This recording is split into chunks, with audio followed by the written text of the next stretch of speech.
ദിവസമാണ് ഒരു നാടിനെ മുഴുവൻ ദുഃഖത്തിലാഴ്ത്തിയൊരു മരണവാർത്ത നമ്മൾ കേട്ടത്.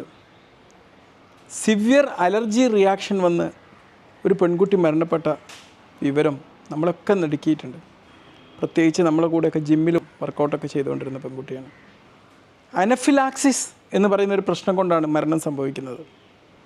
ഈ അനഫിലാക്സിസിനെ കുറിച്ച് പലർക്കും അറിവില്ല എന്നാണ് എനിക്ക് തോന്നുന്നത്.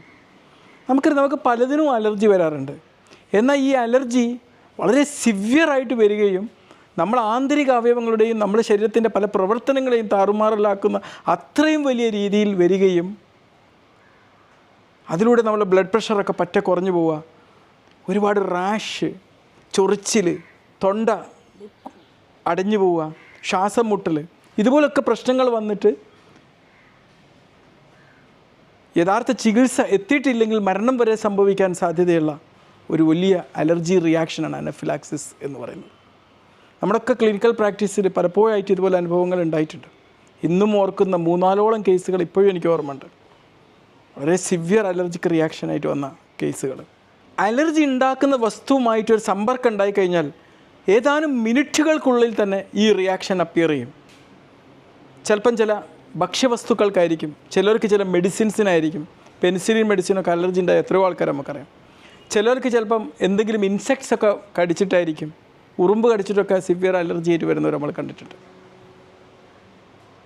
നിമിഷ നേരം കൊണ്ട് തന്നെ അവരിൽ ഇതിൻ്റെ ലക്ഷണങ്ങൾ കാണിക്കും എന്നുള്ളതാണ്.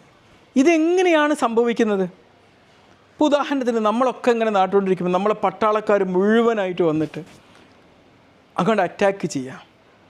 ഇപ്പോൾ 100 ആളുള്ളൊരു സ്ഥലത്ത് 10,000-ഓളം പട്ടാളക്കാർ വന്ന് അറ്റാക്ക് ചെയ്യുക. നമ്മുടെ സ്വന്തം പട്ടാളക്കാർ, ശത്രുക്കളല്ല.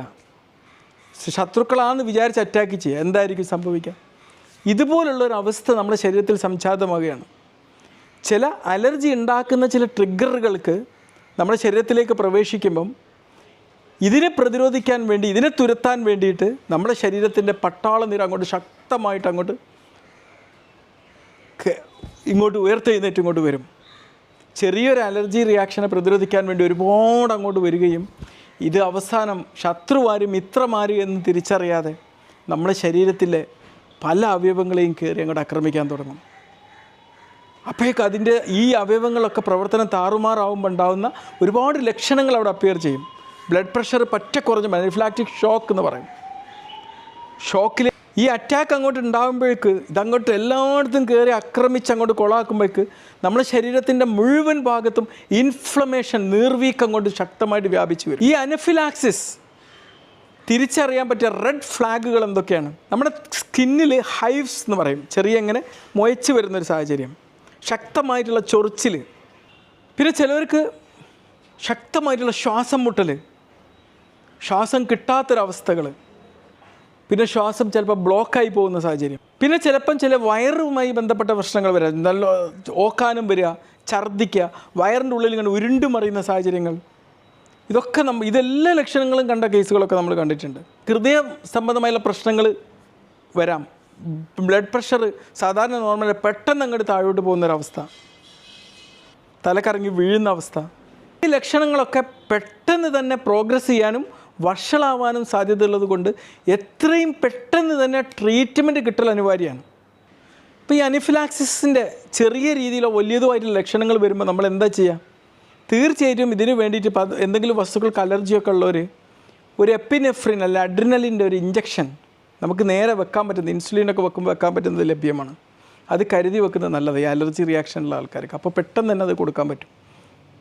ഇനി അതിന് സാധ്യമല്ലെങ്കിൽ സെട്രിസിന്, ആൻറ്റിഹിസ്റ്റാമിനിക്സ്, സ്റ്റിറോയിഡ്, ഇതൊക്കെ നമ്മൾ കരുതി വെച്ച് കഴിഞ്ഞാൽ നമുക്ക് ഇമ്മീഡിയറ്റായിട്ട് ഇതിനെ തുരത്താനുള്ളൊരു മെഡിസിൻ നമ്മളിലേക്ക് ചെന്നെത്തുമ്പം അത്രക്ക് ഒരുപാട് പേർക്കത് കുറയാനും ജീവൻ രക്ഷപ്പെടുത്താനും സാധ്യമാകും. ഇങ്ങനെ ചൊറിച്ചിലൊക്കെ ആയിട്ട് ബോധാവസ്ഥയൊക്കെ നഷ്ടപ്പെടുന്ന സാഹചര്യത്തിൽ നമ്മൾ എപ്പോഴും എന്ത് ചെയ്യണം?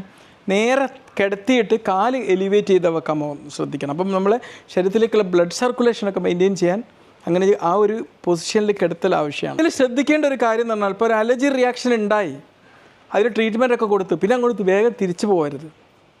5-6 മണിക്കൂർ അവർ ഒബ്സർവ് ചെയ്യണം. കാരണം ഇത് വീണ്ടും റിട്ടേൺ വരാനുള്ളൊരു സാധ്യതയുണ്ട്. ബൈഫേസിക് റിയാക്ഷൻസ് എന്നാണ് പറയുക. എനിക്ക് തോന്നുന്നത് ഈ പെൺകുട്ടിയുടെ കാര്യത്തിലൊക്കെ വീണ്ടും ഇതുപോലെ റിട്ടേൺ വന്നു എന്നുള്ളതാണ്.